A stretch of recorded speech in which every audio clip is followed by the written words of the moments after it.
Okay, the next principle we're going to tackle today is one that maybe in today's world sometimes is a little bit controversial, possibly, I don't know, but it's a big part of my life and a big part of a lot of people that I associate with, and that is spirituality.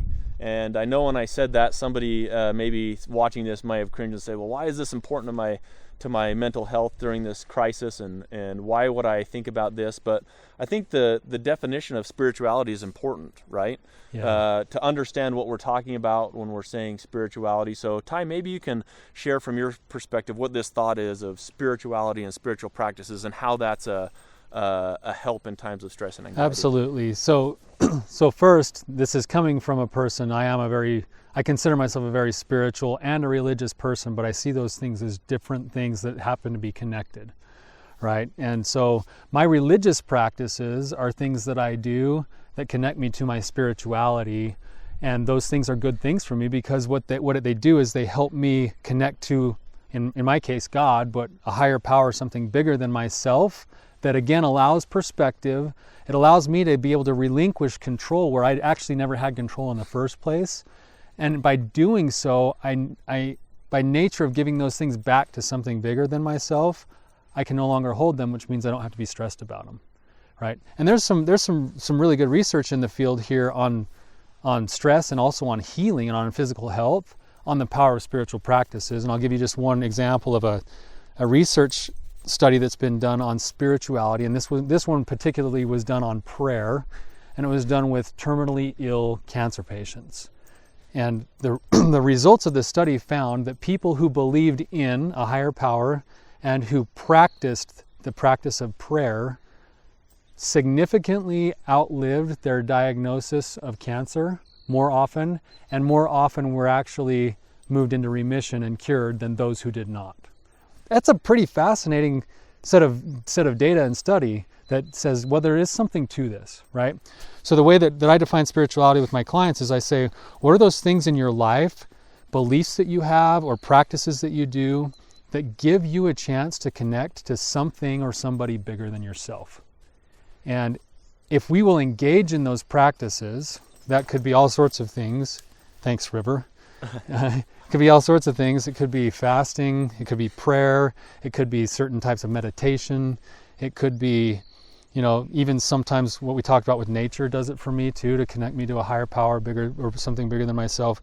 If we engage in those things, it moves us to a place where we're more readily able to see that we can give things over, and that's how we go about allowing something bigger to hold some of our stress. So where's the power? This whole thing that I think is important is that I glean from this and that I feel has helped me is why does thinking of something bigger, Tyler, why is that important to this attachment of spirituality? I think in the context of why we're shooting these videos, which is how do I manage my mental and emotional health, it sort of goes back to this place, and I think most of us fall into this category, is that we feel responsible for everything, right? The truth is that I can feel responsible for managing and taking care of my employees and my family and everybody else in my life, and I should be able to stem the tide of coronavirus on my own. But the more that I worry about that, I get stuck in these places where truth is, I could be sick tomorrow, I could be out of my practice tomorrow, and at the end of the day, I'm going to have to find some way to cope with that and find a way to deal with the reality of it all. And by bringing that bigger picture in and saying, in my case, God, I can't control Corona. I don't know what's going to happen here. What I have to believe in is there's some reason or purpose or some meaning that I can glean from going through this.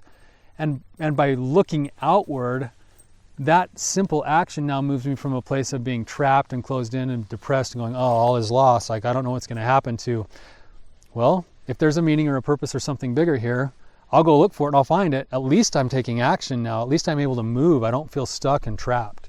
So I hope that answers your question. Yeah. So Ty, what can we do today? What can we give our people that are watching this some good or a good tip or maybe a couple good tips at how to connect spiritually today? Yeah, I think what we want to start with is whatever your religious background is, start with whatever those practices are that seem to provide you with that sense of peace or comfort or or joy or release. And if someone who isn't necessarily religious start to ponder on what are the beliefs that I have about anything that could be bigger than me, the universe, energy, whatever it is, and can I start to at least ponder those things? And then if I have specific practices like prayer or fasting or meditation, to take some time and intentionally engage in some of those actions. So take the time today to engage in however you feel you connect with this higher power, whatever that is for you, and find that connection with that higher power.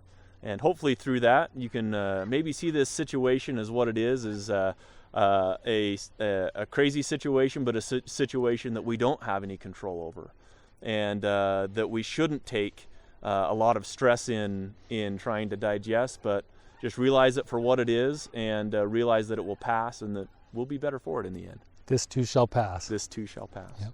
Thank you for joining us today.